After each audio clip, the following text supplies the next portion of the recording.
was a strange arrangement in that somebody came up with the idea of this to celebrate, obviously, 100 years of the Football League. And the qualifying process of it was that you had to secure the number of points between November and February. And that whatever the number of points that you accumulated, and we were second in our division in terms of the number of points that we accumulated over that period. And all of a sudden found ourselves going to Wembley as a representative of the second division, the fourth division as it was then. And we took 3,000 fans down with us, which was a big bloody, considering, at one stage we've been looking at 1,000 fans. We took nearly 3,000 fans, sat in a pen next to the Sunderland fans. Again, I went down with the club. I went down we took two coaches down from inside the club. The players went on one coach, and I was on a bus with each way coach, with the wives, girlfriends, and associated other people, apprentices, and some of the senior members of staff, Warwick and people like that. And we were on a coach, went down there. We stayed in hotels on the outskirts of Heathrow Airport. And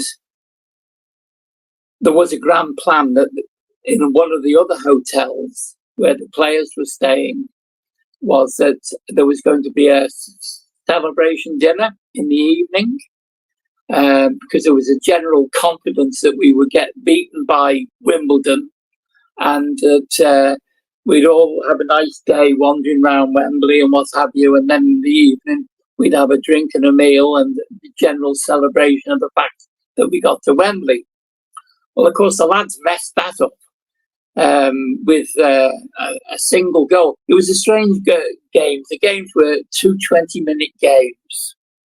And we were playing the FA Cup finalists as they were, with John Scales, John Fashanu, Vinnie Jones, were lined up for Wimbledon, and also Laurie Sanchez, who later scored the winner against Liverpool.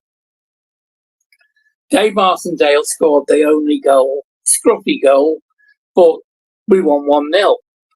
And we expected then to play Liverpool in the next round, and that would be the end of it. That would be the end of our day.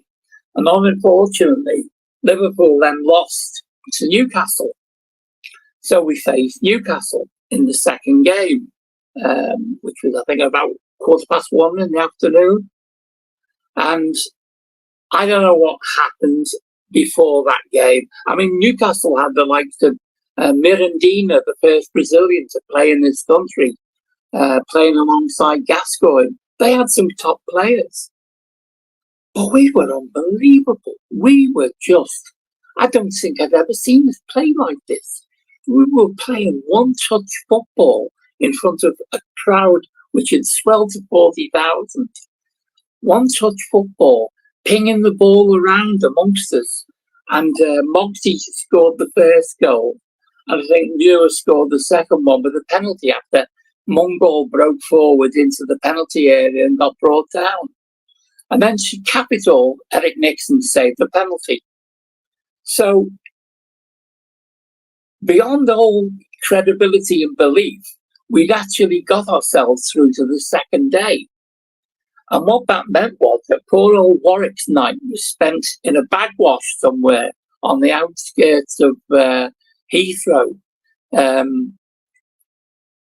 cleaning the white kit so that we had a kit to play Nottingham Forest the following day.